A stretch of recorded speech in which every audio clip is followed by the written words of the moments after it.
Welcome. In this tutorial, we'll be going into the understanding of how to read a report. Let's start by executing the report we created. Parking Time Report. Report results will be broken down into two panels. One is the list of contents. This will be all the tables and charts that we told the system to queue. The second panel is the table breakdown. Here we can see whatever table we've selected. Next, we'll go over table options, which are the top section of buttons on the table panel.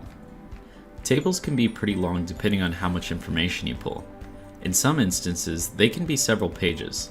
The first button is the first page button, then the previous page. Here you can enter in the page number manually, then the next page, and finally the last page button. Here you can see the number of rows or items on your current page, while here you can control how many rows load per page. Although if you choose to queue a high number like 500 and also have a high number of columns, you can greatly increase your load times. You can use this button to export to PDF or this one to Excel. The last button is if you need to export to more than one file type, including the ones we've already spoken of, HTML, XML, and CSV. Here you can print a report directly from this page, and here you can clear the current report that's queued.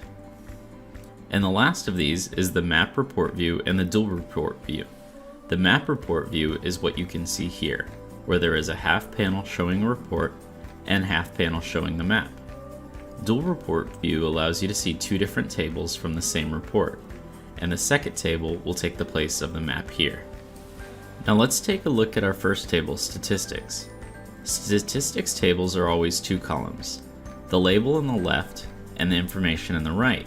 This is a bit different than other report tables, as we'll see later in this tutorial. Now let's take a look at the parking times table. The first thing you'll notice is the top section that appears. These are different groupings, such as unit, date, and detailization. These are different branches and they make up a report tree. You can click on any of these tabs to expand all of the tree related to that branch. Or you can expand the pieces individually by clicking on the small plus symbol next to that row of information.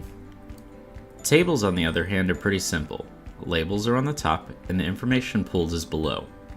Some of the names of the columns should look familiar from the report creation tool, such as parking start, parking end, and parking time.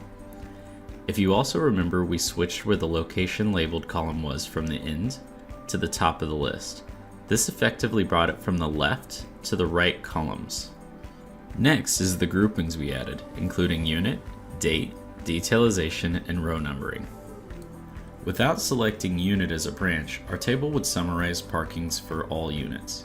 By selecting this, we've broken those down into separate branches. By selecting date as a grouping, we've broken it up even further. Otherwise, it would summarize parkings for the whole time span that we've selected for each specific unit. Detailization breaks down the tree even further into individual events, so that way we don't just summarize parkings for a whole date. And row numbering is a useful tool that helps make sense of all the different rows. Every time a branch is expanded, it creates a 0.1, and every time it goes down the row, it counts up. Now that we've gone over the tables themselves, the last thing to go over is the map outputs we've created in the report creation tutorial. If you remember, we selected parking markers and trip routes. This is the result of us checking those checkboxes when creating this report. Congratulations and thank you for completing our tutorial on report reading. I hope by now you feel a little more at ease when operating through our platform. To further extend your knowledge of our platform, check out our other video tutorials. I'll see you next time.